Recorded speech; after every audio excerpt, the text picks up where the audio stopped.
Hello, Soul Tribe, and welcome to an episode that is very intriguing, very mysterious, very exciting. I have Tyler Kiwala here today. So, very excited to have you with us. Thank you for joining us. Thanks for having me on. I'm excited to see what we get into. I know there's no shortage of things to talk about right now, and you don't shy away from the woo. So let's see where it goes. And that's what I'm excited about. I love it when I have guests on that we can go deep, deep into the woo. And also, just for the audience too, we're chatting with someone else who's an experiencer. So we're going to be talking ETs, we're going to be talking parallel dimensions, maybe getting into other parallel subjects, and yeah, secret space program stuff too. So Tyler and Aaron are both on Journey to Truth podcast. That's you guys, that's your podcast. And I've been on there as a guest, which was a lot of fun. So today, yeah, we're going to be talking more around the non-human side of things. Let me just read a little bio. So Tyler began experiencing an anomalous experiences with shadow people, inner earth beings, Sasquatch, and extraterrestrials. He was also subject to recruitment effort for the secret Mars project by a close friend. That was also followed up by another recruitment offer by a covert US Naval Intelligence operative. So you've also been an independent researcher and most popularly known for your podcast, Journey to Truth, which I'm sure many of the people watching will have seen you on. And also, working with your fellow disclosure activist, Aaron Kuhn. And he's also the author of the Bleedthrough Tales from Another Timeline, which you currently have on Amazon as well. And I've seen on your website, let me just pop that up. And thank you to those that are just joining us now. So we've got your website here. Let me just show this on screen. So head on over to Journey to Truth, and I'll just pop this up. So if you guys go over here, you'll see there's really cool things, podcast events. You have this event in Hawaii also coming up, which I know a lot of people will be excited about. I've had beautiful friends go to some of your other past events, and I know that they just can't speak highly enough of the event, the people that speak there, how you guys organize it, the feeling of connection and being around other starseeds as well. So if you guys are looking for something fun to do in a beautiful place, this would be a really great place to go. And here's the book that we're talking about. Do you want to just give us an update? Because I know you've had lots of changes and things lately. What's sort of like at the forefront of your mind at the moment in terms of like your experiences? What's like standing out and the most intriguing, exciting thing? So that's a really interesting question because usually I would have a really amazing answer for you. And lately, it seems like things have just calmed down a lot, which I'm very grateful for because sometimes it's overwhelming. You don't sleep well. There's a lot of things happening in the astral realm. You're getting memories back. I mean, all these recruitment attempts, it was a dark path for a while. And in that dark path came this amazing story. From that dark path came this amazing story. Uh, and I'm not complaining when I say that it stopped because it's nice to be able to kind of reset your nervous system and all that stuff. So there has been some very beautiful things happening that we can get into. But as far as like what I write about in the book and that type of activity, it's kind of really, really slowed down. And I'm very grateful for that because you can only take so much of that before you start losing your mind. But yeah, thanks for having me on. First of all, I'm happy to be here. Oh, you're so welcome. And we've had some weird tech stuff happening with my channel through the week. So a lot of people aren't getting notifications. So hello if you're watching the replay too. And I've just had weird things with uploading and yeah, other strange things also happening on my actual computer. So yeah, it's just so nice to be able to talk to another experiencer. And I was sort of saying a little bit, backstage, like in our chat and things, that I really see, how hard it is to bring some of the truth, some of your experiences into the forefront. It's not that we actively would go and, put our hand up in a human sense, but it's more kind of, I guess, the ET part of us that's driven on a mission here to unveil and to kind of be this, I guess, this shamanic conduit between worlds to sort of expose the veil of what's really happening. Do you get a sense of, in terms of, I know it's like quite a wide question, but do you get a sense of what you feel is going on within the ET subject at the moment and with disclosure? Yeah. So, well, for one, I think we're making headway for once. We see a lot of things happening in the political arena, which I don't want to make it about politics, but it's affecting us directly, such as our original YouTube channel being reinstated. And that can only take place if certain things are happening behind the scenes that allow for things like that to happen. And I think it's amazing. I think it's evidence that we're seeing things change. We got our channel, pulled out from under us in late 2023, whenever it was, a couple of years, and we thought it was gone forever. And honestly, getting it back feels like a soul fragment coming back. I know that sounds weird, but we poured our heart and soul into that. And now that it's back, it's like, oh my gosh, like I feel like we just got a boost, and Yeah. I'm ready. We're ready to keep going. But I bring that up because we're a disclosure channel that talks about all of this stuff, and we were heavily censored. And the fact that a few channels have gotten their channels back today, so that's amazing, and that's a huge step forward in my opinion. And we hear a lot. I just think I just saw an orb. Awesome. There's a lot of other stuff happening as far as like human trafficking rings being finally, busted and people being arrested in that area. So that's huge because this has always been about the children. So I'm super happy to see that. And then as far as ufology goes and UFOs, I mean, they've never talked about it more in the mainstream. There's these hearings, for the people who've been in this for a long time, the hearings might kind of seem like a nothing burger, not much new. But if you are new, it could be profound or life-changing. Because I remember when I was getting into this, it didn't take much to impress me. Like I was like, oh my gosh, because you're just hungry. You start realizing that, you've had this veil, this wool pulled over your eyes for so long that as soon as you understand that there's a much bigger picture here and there's a whole other world out there, everything is amazing. So the people that are just now coming into this, like I feel like the stuff that's happening in the UFO disclosure arena, I think that's for them. And we wish it would happen differently, but I think we just have to. We're dealing with the hand we were dealt, and we have to be grateful for that because we are seeing wins. And if you really know how to read between the lines, and see what's happening from like a zoomed out, higher perspective, I do think there's evidence that we are moving into some sort of golden age. We're on a positive timeline. And as dark as it may appear on the surface, I still think that if you can find a way to become centered and then drop into your heart and do whatever healing and shadow work you need to do, you'll be able to see clearly. You won't fall victim to the mind control and those hypnotic frequencies that literally put you in a trance, that make you angry about certain things.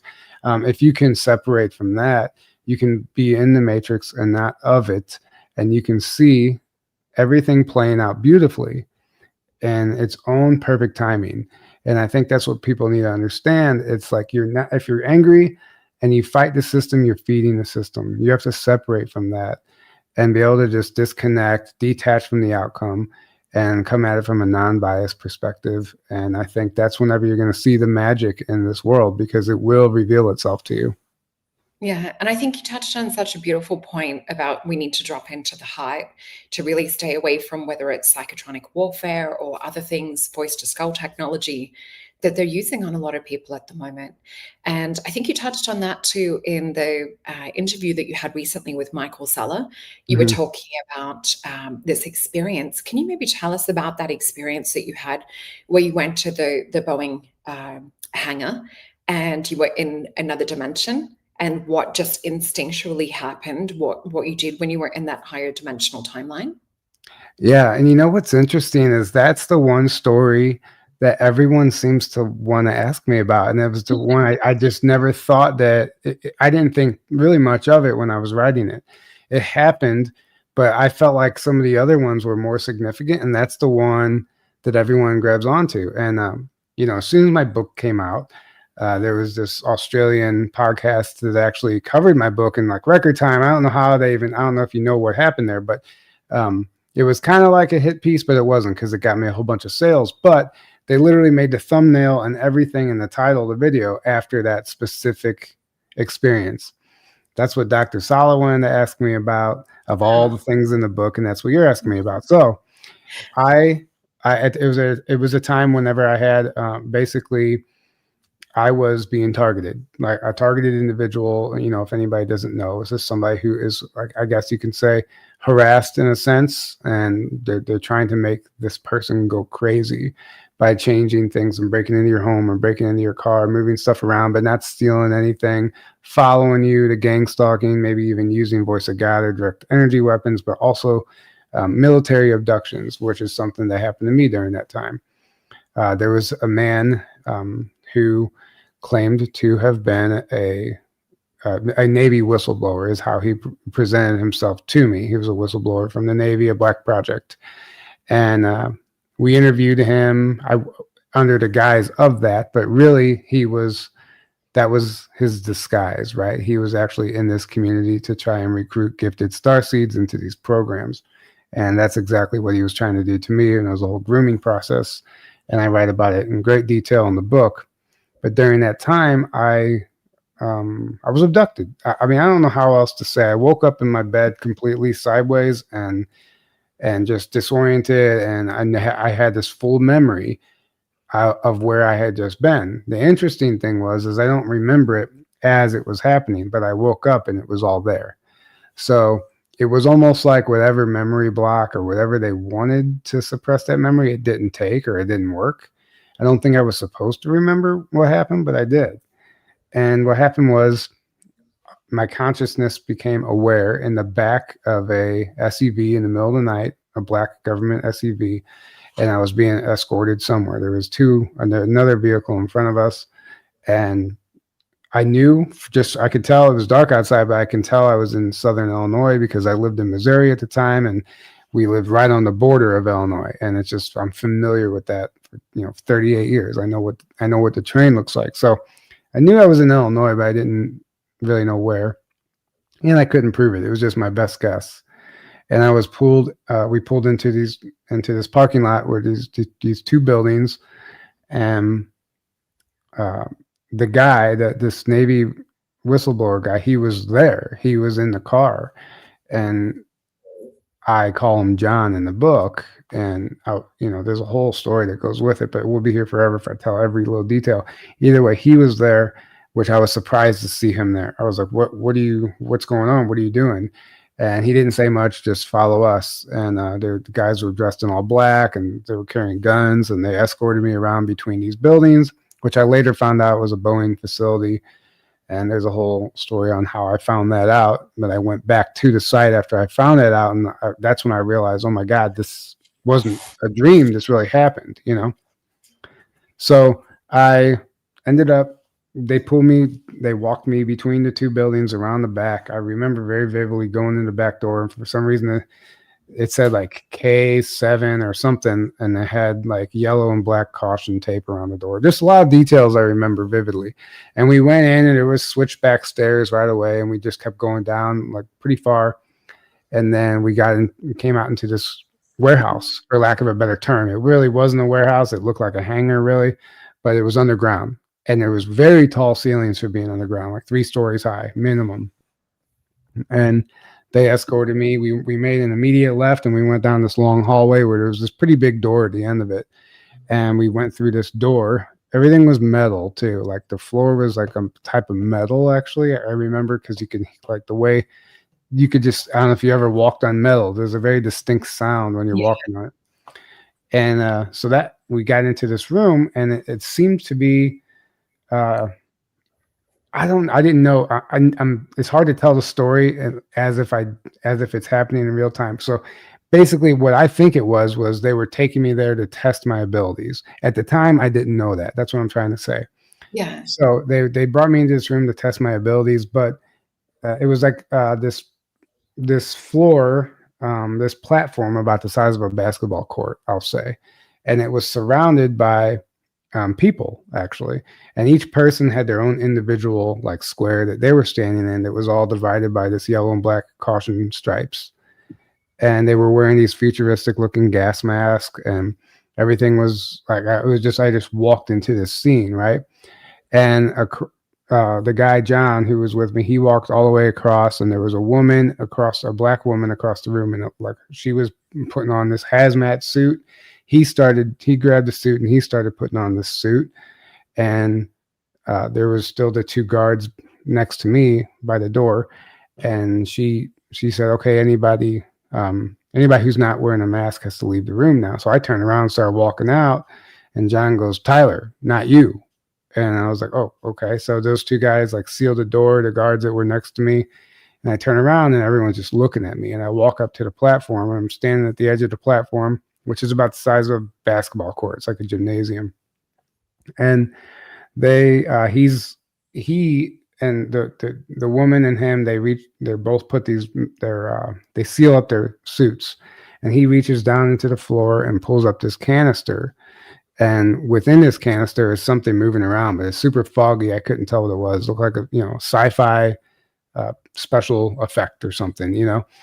And he unseals this canister, and he has like this pair of tongs that's attached to it. And he reaches in with the tongs, and he pulls out this thing that looks like, honestly, I don't know if you've seen this meteorite thing that has just recently That's the crashed. vision I was getting when you were describing. Yeah, so it looks like that. Look, it kind of looks like this graphene oxide, black goo, venom, like a spider type of thing, right? Yeah. And it was just constantly moving, but it looked like it was self-replicating, like it was just getting bigger. As soon as it had oxygen, it could like expand, right? But as soon as it hit the air, it emitted this frequency that immediately brought everyone to their knees in the entire room, except for Mike. I mean, oops, I just gave his name. It doesn't matter. John, it really doesn't matter. I just did that. So except for John and this other woman, they were protected by their suits, right? And I, for some reason, also didn't go down. I started to, but I was familiar with the frequency, and it was a frequency that I've experienced through sleep paralysis. And that's when I actually connected the dots that how they put you in sleep paralysis is through a frequency, and that's what paralyzes you. I was like, oh, it's a frequency. That's how they do it. But I had been so used to breaking free from sleep paralysis for like a decade at this point that I knew how to handle the frequency, and I actually was able to like withstand it, but not only withstand it, I was like, could lean into it. And I think that was the test. It felt like many people had been brought into this room, and this same thing had been done, and they were just gauging the reaction, seeing how a person would react to it, and if they could, what would happen to them when this thing was unleashed, right? And I feel like I immediately passed the test just by being able to stand, because everyone else that was surrounding the perimeter, they were literally brought down to their knees and hands, almost like gravity was just pulling them down like a magnet. And they could still like look up because everyone was like trying to watch. But they were all being like pulled to the ground. It's like this heavy, dense weight. It feels like someone's trying to pull you through the floor. But I knew how to overcome that. So I leaned into it, and whenever I did, they let go of this thing with the tongs, and it starts floating in the air, and it starts getting higher and higher into the room. And as soon as it started moving up, for some reason, I started moving up like with it. I was just like, I leaned into that frequency, and I started like levitating, really genuinely like levitating. And that's why I think this whole thing happened in another like timeline or dimension, because I can't levitate. And I've tried, but I also don't have that frequency to play with or practice with. So anyway, and I've had many, many dream experiences where I've levitated. It's something that happens all the time in my dreams. A lot of people have it, but it's to the point where in the dream, like I know how to control it and do things, and I practice and like whatever. I've even like shown off in front of people in my dreams that I could like levitate and stuff. So I did this, and I was like literally going face to face with this thing. We were getting higher and higher in the center of the gymnasium, for whatever lack of a better term. And as it got closer to me, I could like actually sense, that's when fear kind of set in, because I realized that if I don't do something about this, this thing is literally going to consume me and kill me. Like I just had that gut feeling. I knew that it was going to kill me. Like I don't know how I knew, but I was like, this won't be good. Yeah. So I did exactly what I do in sleep paralysis, and I just like created this nuclear explosion of light and love. And I just like gathered, it was like Dragon Ball Z, the Kamehameha, like when he just gathers all the love and light from around him. It's like they call it a spirit bomb. It's kind of what it was like. I just like paused and like I just found that centeredness, and I just connected to my heart, and then I just literally created this ball of light with my hand, and I just put my hand out, and it just, this light emitted out of my hand, and this thing vaporized, quite literally vaporized, like just dissolved in thin air, and there was nothing left of it. And as soon as that happened, everyone was like broke free. I remember everyone was like able to catch their breath, and they were all of a sudden able to stand up. And I just slowly like floated back down after that. And everyone was looking at me like I was like Neo or something, you know. And but to me, I wasn't like anything special. I don't know. I was just suddenly there, and it was happening. So that's what it was. And once I landed, everyone was like talking amongst themselves, and I was like walking across the platform, and they were pointing at me, and I could hear John and the other girl talking, and I couldn't make out exactly what they were saying. They had their mask on still, and they were like, "We're bringing them in." That's the only thing I heard was, "We're bringing them in," and they had me follow them through a door on the other side of the room, and then that's where that part of this memory ends. But then I end up somewhere else, and I'll pause there in case you want to ask any questions. Oh my gosh, there's so many questions and just so many synchronicities from some of the experiences I've been through as well. And I've had the black goo more show up in dream form. And it was interesting because it was coming in and out of states of consciousness, of awake and asleep, and I could still feel that communication coming on. But I also got to hold a ring from Lemuria that's made of orichalcum, which is that metal that they talk about connected to do with Atlantis. So Stephen and Evan Strong have a few rings over here in Australia, and as well as ancient artifacts and special rocks that are connected with the original people here. They can also work with portals and vortexes and other really cool things. But one of these rings, which was the Atlantean ring, it has this black goo associated with it. And when you hold it, you psychically start to see hexagon type shaped forms, which when I held it, we hadn't really, heard about with the thing that, they were putting into people where the black goo was associated. Right. It had the same chemical structure of that hexagon type shape. But what I was realizing was, as I was holding this ring, I kept getting this vision of it trying to change the structure of my blood and hijack it and almost like jump in and try and utilize people as a host. So of course I disconnected, cleansed from it, but I saw how that particular type of black goo will look for hosts and will look for certain bloodlines. So I do feel that some of these battles, like what you were, experiencing, I feel that there's certain people that have certain genetics that understand just psychically, energetically, and from whether it's like other timelines or soul incarnations, they understand how to kind of combat on a spiritual warfare level different to maybe perhaps like the military would, because we really are talking about spiritual warfare when it comes to this stuff. So right. That's probably, when you were throwing out the hard energy too, it just reminds me of the Avatar. I don't know if you've watched the Avatar series or movie, but yeah, it just reminds me of that. Right. Yeah. So there's so much there. Yeah, I think you're right. Obviously, like we have certain abilities that we just don't remember, or like we're just innate gifts that you can come online. And I think they look for that whenever they're recruiting people for these programs or abducting them or whatever the case may be. But what's interesting too is like right before this experience, this abduction happened, when I was on the phone with this guy, he was very invested in helping me tap into my psychic abilities and remote viewing.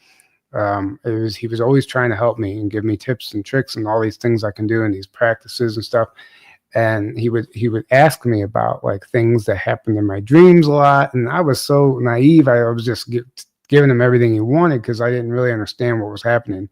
I was almost like I was under mind control or a spell at the time.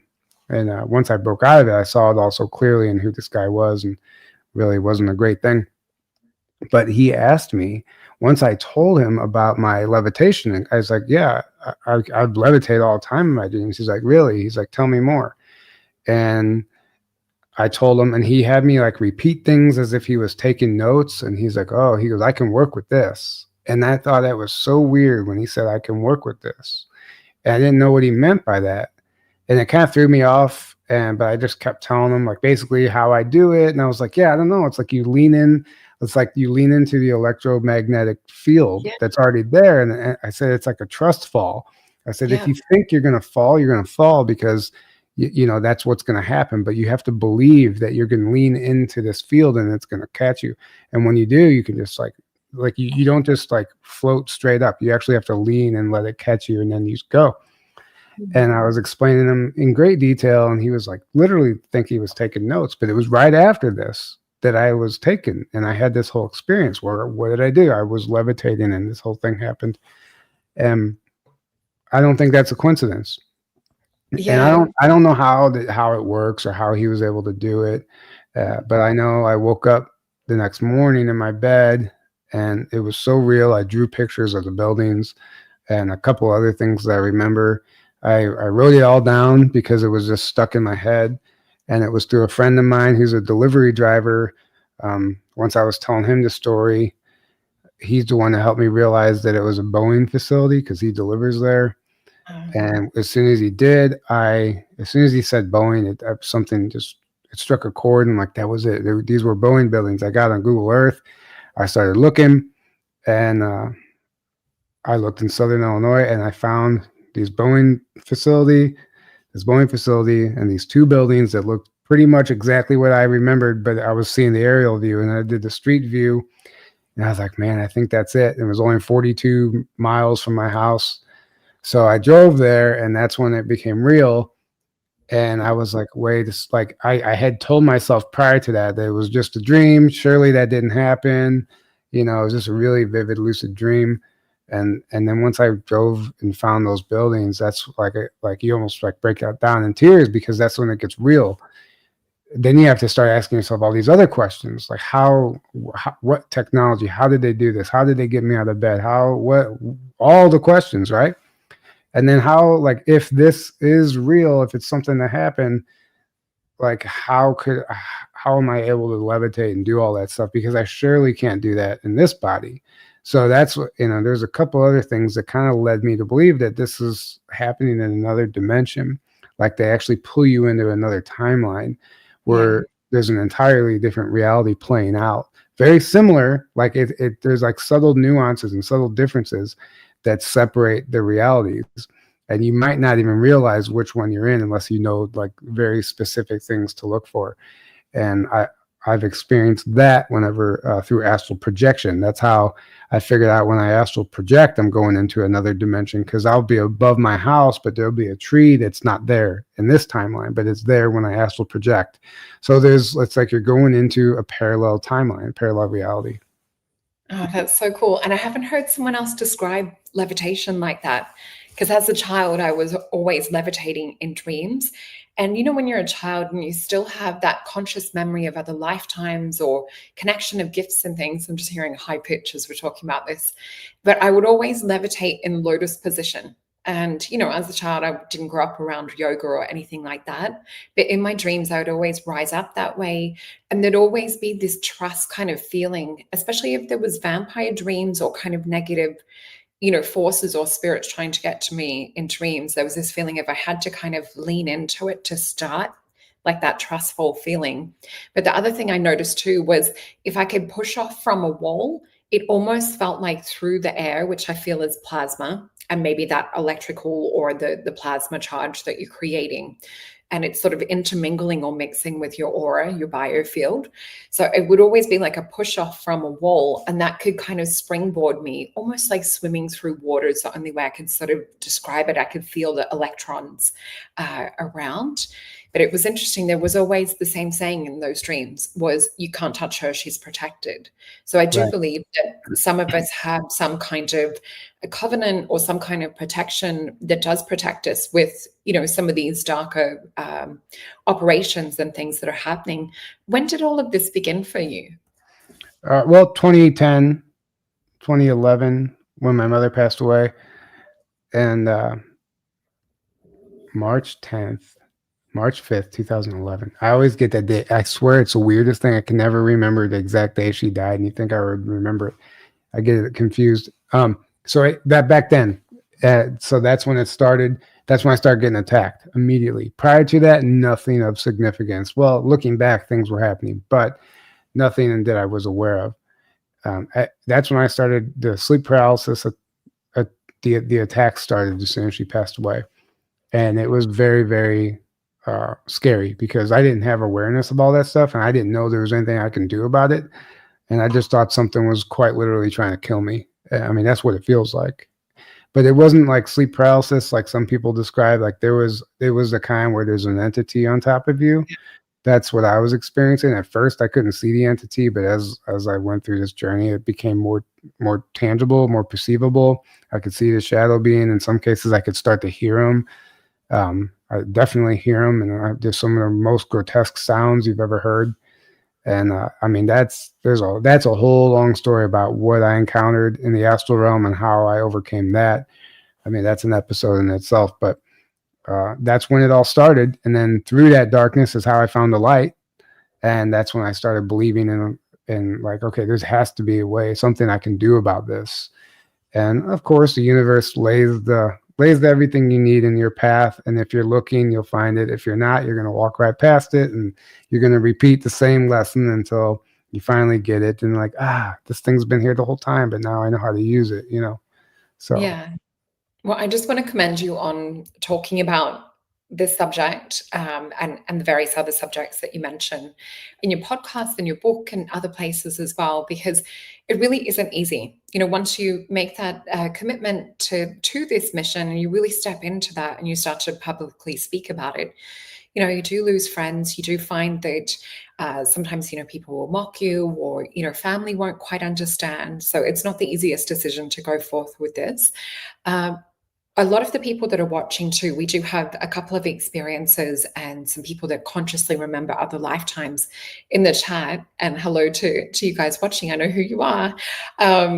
Is there any tips or tools that you have for people that are experiencing, sleep paralysis or some of these other things? Is there anything that you found helped to break you out of it, apart from like the light technique and blasting from your heart and palm chakra? Yeah, so I mean, the cliche answer is fear. Overcoming the fear, right?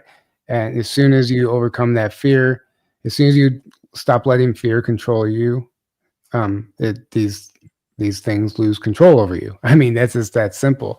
And you realize that it's actually it's your own fear that's what's generating this energy that's allowing them to come in and play on that fear and control you.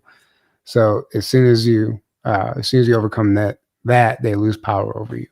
And that was the big thing for me. That's so much easier said than done too, because when these things show up and you're facing them head on, to get to a place to where you can look this being in the eye and literally have no fear, it's actually scary for them. Because I've seen the look in their eyes. They don't understand why they look so confused, and they don't understand why their scary monster, appearance isn't scaring you, isn't working. And the thing is they're not powerful at all. And as a matter of fact, they're so weak that they have to cheap shot us in the middle of the night because they can't face us in the light of day. They have to get us when we're weak, when we're vulnerable. They have to cheap shot us. And then we can cheap shot anybody and catch them off guard and have power over them, even the strongest person who we can never defeat, but because you're catching them off guard. But if you were to face that person head on, you would lose because they have abilities you just don't, right? So you understand what I'm trying to say. Basically, I mean, you have to understand that you hold all the power It's not them that have the power, it's you, and you have to reclaim that and remember who you are. But fundamentally, like, you can tell yourself that stuff, but until you embody that, that's when it stops. But that's the big picture. There was ways that I overcame it in the moment that were completely different. And one was learning how to lucid dream, and I would actually be able to see these people, these entities in my dream. And there's a psionic ability called dream walking. It's very real. There's CIA documents on it, and the CIA teaches it. So humans can do it, where they can send their consciousness into the astral realm and literally penetrate people's dreams and harass them and attack them in their dreams. Well, entities can do this just as easily, if not easier, and because the astral realm is where they reside, you know. So I would literally, in my dream, I would learn, well, for one, I learned how to lucid dream, and then I could become aware in my dream, and I would see these things penetrate my dream. And it was like this game of cat and mouse. Like, they were always trying different techniques, and I was always overcoming it. But when they eventually got to me in my dream is when I woke up paralyzed with this thing on top of me. And it wasn't until I actually woke myself up, I was like, well, if you have so much control over the dream, just wake yourself up before it gets to you. I woke myself up one time right before this thing was about to grab me in my dream. And I literally woke up to a shadow being standing next to my bed in the process of climbing on top of me. And it was not expecting me to wake up. And I wasn't expecting to wake up and see it there. And there's no facial expression, but I can sense its shock. And it paused, it froze. And we were just like staring at each other. Like, I didn't know what else to do. And it kind of panicked, and it just like flew out of my room. It literally glided around the end of my bed and out the door. I watched it, and I was like, oh my God, like, this is not just a dream. This is real. This is something tangibly in my room, like climbing on top of me. And that's when it kind of got scary, but that's when I knew I could do something about it, because I got them to leave. And then, so next time I would see these intruders coming, I would wake myself up sooner and sooner. And eventually I would just see them pop into my dream, and I would wake myself up, do a clearing, and it wouldn't happen because I would put my protection up. But then they get tricky, and they adapt and overcome, and I had to adapt and overcome. So it was this whole cat and mouse, right?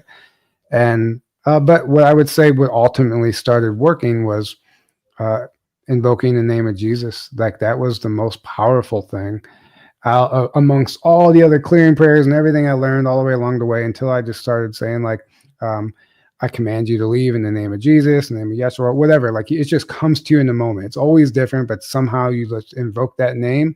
That name holds power. And the only reason I started doing that is because through interviewing whistleblowers, I found that it's illegal or frowned upon to use the name Jesus Christ in these underground military bases, because they're ran by the reptilians, and that they don't like that. They can't handle that frequency. So it's there's a frequency that's encoded within that name that they just can't handle. And when you speak that with passion, when you speak that with conviction, that's what I was looking for, they can't do anything about it. Until one time it didn't work. And I'll pause there and let you ask questions, and I'll tell you about the time it didn't work and what I think happened there. Oh, okay. Interesting. And yeah, I've had similar experiences too with what you're describing. I guess sometimes you'll have, where you have these entities or beings that are, trying to pin you down or on top of you. And I guess I just want to say for the audience as well, there's a multitude of different things. So you do have parasitic entities, you've got the black goo type, you've got demonics, archons, other ETs and interdimensionals, and you've got ghosts and all sort of different spectrum of things. But what Tyler's saying, with invoking the name of Jesus and commanding, because we are sovereign beings, and so we do have command over things within this realm, and we do have our rights. So, oh my gosh, that can be like a whole nother show talking about sovereignty in itself. Right. Yeah, I can see this comment here from No Nodding Dog. Psalm 23 is a powerful prayer. Also Psalm 91. So lower entities or any demonics and things also can't stand those prayers. The other thing I've found, as well as invoking the name of Jesus and working with other beings too, is frequency shifting. So just seeing like the color of my energy field, changing it to a different color, and then changing the energetic signature of frequency. So just like changing an IP address, I found that really great, especially when there was gray attacks from gray ETs. That one was a good one, because I know there's a lot of people in this chat that have had experiences, and I see Vicky also talking about grays and things too. So I just wanted to make sure we've got some tips and tools for people that could be experiencing things. And I know with her, she really like invoked the badass, like get out type energy to get rid of those ones. But yeah, please tell us like what happened when that didn't work. What did you switch up to? Yeah, so first of all, I want to rewind and just touch on something that you said. You talked about all the different shapes and sizes and forms that these things show up as, and they could come in, like these entities, parasites, all that. And I've encountered all of it, and everything you've seen in the scary movies, like basically they can show up as anything they want. And I mean that. Like it's there's no limitations. They can just, I think they have some sort of a shape-shifting ability. They can appear however they want. But then I do think there are different individual entities we're dealing with, and I've dealt with the little goblins. That was so whenever I got over the big stuff, like they would send in, I call them drive-bys, these little goblins.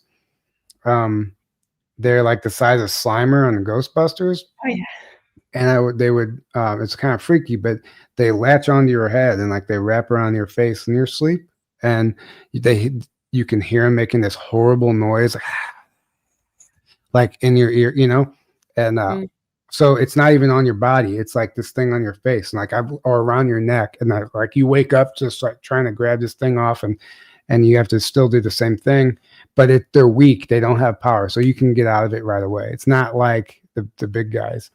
And that was one that like after the big guys stopped coming, it's like they would just send these things in and see how much life force they can suck out of me before I got them. That's what it felt like. And it was just to like throw me off, because you wake up the next day inevitably feeling drained when that happens, because it's almost like a video game and you can see your life bar going down. And sometimes they get a hold of you, and sometimes it's harder to get out, especially if you're really in a deep sleep or whatever the case is. But then it was all training. I think somehow it was all training, so I could learn how to adapt. Yeah, I was going to ask you. I literally got out paper to write that down next. Do you want to like elaborate on that? Because that's what I really see, is that with some of your experiences and everything that you've talked about, and the same with mine and a lot of our other experience of friends, it does feel like training, because I definitely don't feel the same level of fear that I did as a child. I really know my power now compared to what I would have, say, 40 years ago or whatever. Where do you think this training is leading us? What do you think we're actually being trained for? Well, for one, it's to remember who you are. Like you remember that you have these innate abilities. And I feel like on some level, I hate to say this because people like don't want to believe that this is the case, but I think I set it up for myself in like some higher contract or something. I don't know, but I don't have the words for it. I just feel like I agreed to this so I could literally overcome this, remember my power, develop all these tools, and then take that, because wisdom is gained through experience. Like you can teach somebody about this subject all day, right? But until you've experienced it, it's completely different. Then you understand it fundamentally. And I had to understand fundamentally the depth that they'll go to, the lengths that they'll go to, the depth of this spiritual war, what is possible, what they're capable of. And there's nothing they won't try.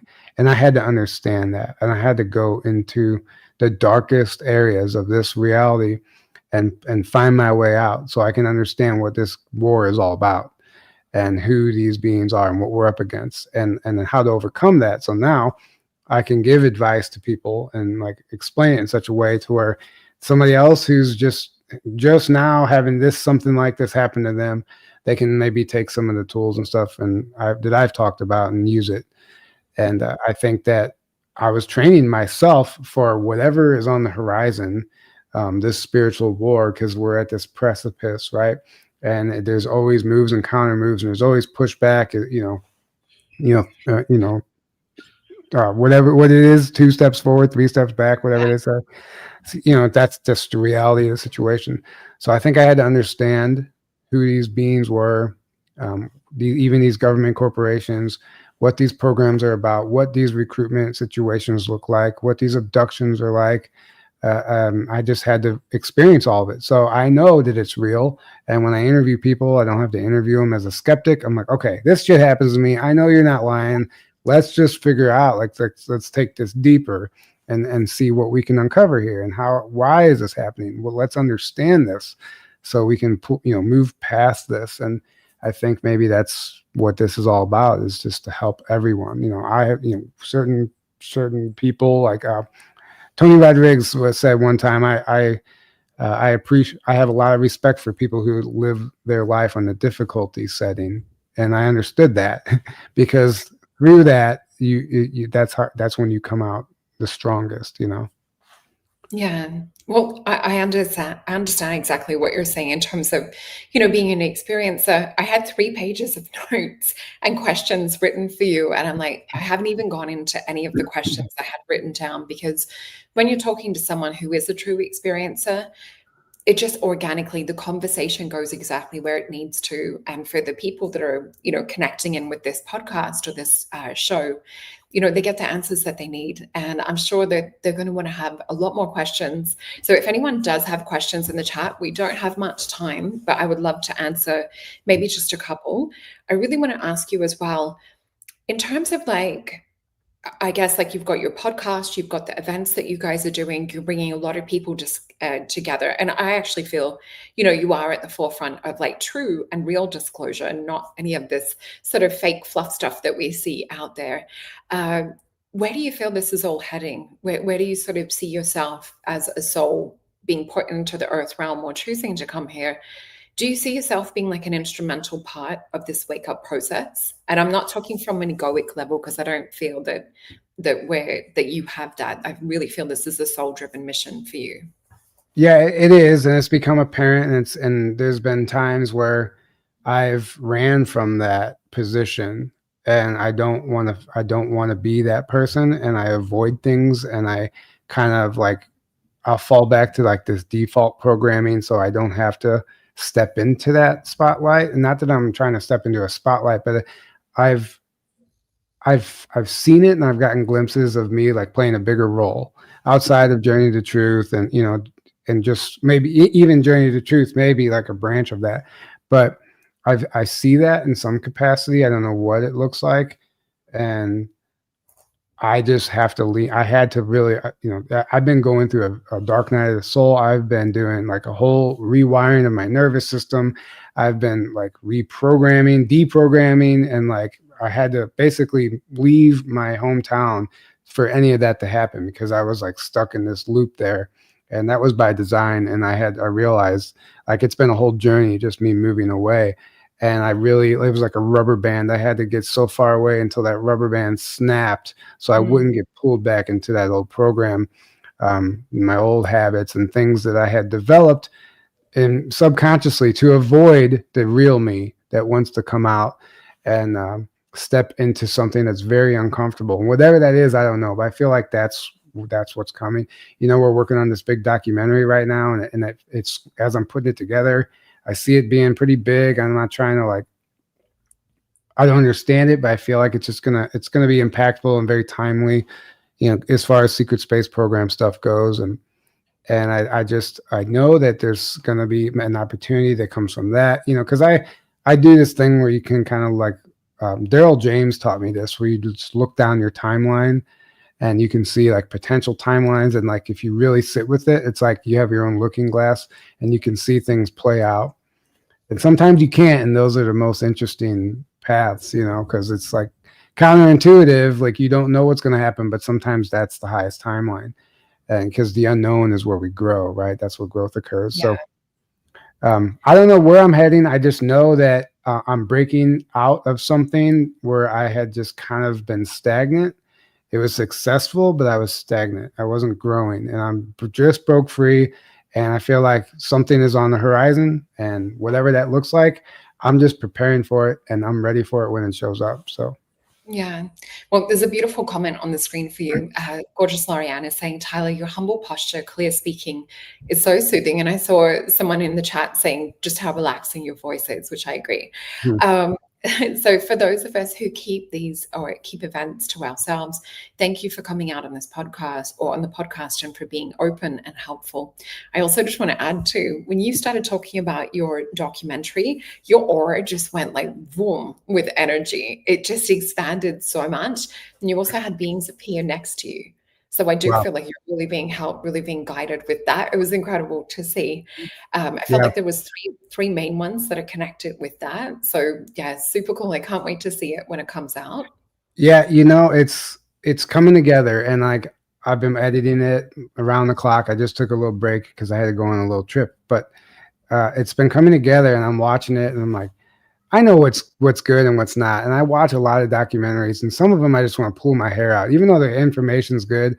And I'm just like, why are these people sticking to this old format and this? And like, it's not engaging. Like, so Yeah. I'm just like, I take all that and like, I'm not doing that. And it's just been flowing, and it's like kind of turning into something that I think people are really, it's going to really engage people. So I'm excited. And thank you for that confirmation.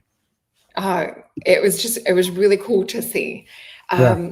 So having a look at like, I'll just touch on the subjects that I did have written in the notes. So I had down to talk about ET contact, alien civilization, secret space program, parallel timelines, multidimensional, and time travel, soul groups, reincarnation, spiritual war production, big picture, and prophecy. Oh, here's my cat. Yeah. That's Lyra. So is there anything that you really feel we've got just about 8 minutes left? Is there anything that you're really feeling drawn to share on this particular show with this audience? Well, I didn't ever get a chance to share how I encountered this being that I couldn't invoke the name of Jesus. It didn't work. And it was actually when I went to Egypt, and I realized that the spiritual war is real in Egypt. Like the dark has a stronghold there. It's a lot of beautiful light, but I encountered some of the darkest beings that I wasn't expecting on that trip. And that was earlier this year. And I had the worst attack that I've had in a long time. And I could not get this thing off of me. And it was different. And it was scary. And I finally got out. I finally got out of it because it was just Jesus, calling in Jesus wasn't working. I found I had to dig deep and find that light, And I didn't know. I was like, what was that? Like, what is that now? Come on. Like, I thought I had like mastered this, right? And here I am being shown like, no, there's another layer to this. Sure enough, as the universe would have it, and this might trigger people, but I'm just going to share it because I think it's very expansive, even to just consider this concept. As the universe would have it, this interview came out right after that. Nathan Reynolds, he's an Illuminati whistleblower. He broke out of the Illuminati family. He was born into it, and went through the satanic ritual abuse and the whole 9 yards. And he partook in some of the rituals and witnessed a lot of rituals, and he understands what these people do. He talked about them using CERN and certain astrological alignments, CERN, the Hadron Collider, to literally bring beings in from another universe that don't basically the laws of this reality don't apply to them. And he said even very specifically that you cannot invoke these names in the name of Jesus. You cannot invoke Jesus to these beings because it's outside of their paradigm. It's outside of their belief. They're from a different universe where Jesus doesn't even exist. And I'm like, that's exactly what it was. I'm like, this thing came through a portal, and that's what it was. I'm like, oh my God, like this is, we have to consider like some, multiple universes here and other sets of rules for different universes and shadow groups opening portals and and having this knowledge and bringing these entities through. And I'm like, wow, like I can't believe I'm listening to him say this right now, because that just, it made sense to me. And then just fast forward to a couple days ago, we just interviewed Zaysan. He's a beautiful experiencer. You may know who he is, ET contactee. And he talks about also being shown multiple universes. And I asked him about Jesus, and he said, yeah, like the Plejarians that he's in contact with. I asked him, like, where does Jesus fit? He's like, Jesus was like, that's our neck of the woods, but where they're from, that it doesn't really apply. Like it's real, but they're operating beyond that. That's like a system that's in place to help with our evolutionary consciousness. And once we rise above that need for like somebody, a savior kind of, then we move past that. And he said that they just look down on that and they think it's beautiful and it's very real. He's real. It's all the Christ consciousness. It's all real. But that's just one small piece of the puzzle for one small portion of our universe. And he said, outside of that, there's all kinds of universes with all kinds of beings. And I was like, well, that makes sense because that's what I kind of experienced. So also on a mushroom trip I was taken I started in the hell realms and I made it all the way up to source. And I was shown quite literally the mechanics of a universe and how a universe was birthed. And it was like a womb. And it's like a rip in time, kind of like a black hole, and it's born out of that. But what I saw then, which I was taken and shown, was an infinite amount of universes, all with their own creators. Like, it's completely unfathomable what I was shown, and I don't know if that's true. And I'm not claiming that anything I'm saying right now is the absolute truth, because I genuinely don't know. I'm just trying to connect dots because it's such an expansive thing to think about. That never hurts to at least expand your awareness and how you perceive things, because it could be wrong. And I know a lot of people get triggered when you pull it outside of Jesus and the Bible and everything, because that's a major part of our existence and our reality. And it is crucial. And it's something that I believe in fundamentally, but I think there's stuff outside of that too. Yeah, no, I think you're touching on something that rings true when we look at it from a multiverse point of view. And I know, even listening to some of your other interviews, it reminded me of the movie Valerian, where they put on the goggles and they go into the spice market that exists, but it's on like the fourth dimension or fifth dimension, and they're shopping and they're doing all these things. And, there's certain technologies and certain biological things as well that allow us entrance into some of these other dimensions. And there have been incidences for myself when, calling on the name of Jesus and things haven't worked. That's why I really find the frequency shifting. It's like taking your energetic signature offline, tends to work across a few different planes and dimensions. But yeah, this has been such an amazing chat. Is there anything that you want to leave the audience with? I do want to pop up. We've got your Rumble channel as well, which I highly recommend follow. And now, just before coming on to chat to you, I hear about your YouTube channel. So where can people follow and find out more information on what you do? So the website is where you can find everything, journeytotruth.online. But we just got our YouTube channel back that was pulled out from under us years ago, and we just got it reinstated because for some reason they're giving people's channels back that they wrongfully censored, right? And we're one of a few that have gotten their channels back, but it's a huge thing. Like I said earlier, it feels like a piece of my soul came back. And so I would recommend people go look for us on YouTube, Rumble, go to our website, Journey. Too. Yeah, there you go. So go check that out. Yeah. So you can find us anywhere: Apple Podcasts, Spotify, iTunes, all that stuff. And then journeytotruth.online has all that. As far as the channel we just got back, that's lost in the algorithm because it's been gone for so long. So we have to start posting again. It's kind of hard to find, but it's there. So I think that's where you can find us. We have this Hawaii trip coming up. We're very excited about that. April 20th through the 24th on the Big Island. Going to be in the water with the dolphins and whales, going to some sacred sites, some amazing speakers. It's just going to be a lot of fun. We're really looking forward to that. So if anyone's interested, the tickets are available on the website. Yeah, definitely go check that out. I've heard so many beautiful things from friends of mine that have attended the past events that you've had year after year. But this one sounds really, really magical and special. And also go check out Tyler's book as well, Bleed Through, if you want to hear more in depth and read about some of the things that we've talked about today. And I would love to have you back on. This has been such a beautiful chat. And I really, value your time and just hearing your experiences. So thank you, Tyler. Yeah, of course. Thank you. This was great and it felt like it flew by. So definitely we can do it again. I'd be happy to. Oh, awesome. I'm sure everyone would love to hear more about some of your experiences in different dimensions, and some of the things that have happened down here on Earth too are really fascinating. So for anyone wanting to have any details, check the description box below. If it's for readings, if it's for potions, anything that you're after from Tyler as well, you'll find all the links below. So thank you everyone so much for joining us tonight, and have a beautiful weekend. Thanks, Tyler. Thank you so much. Bye.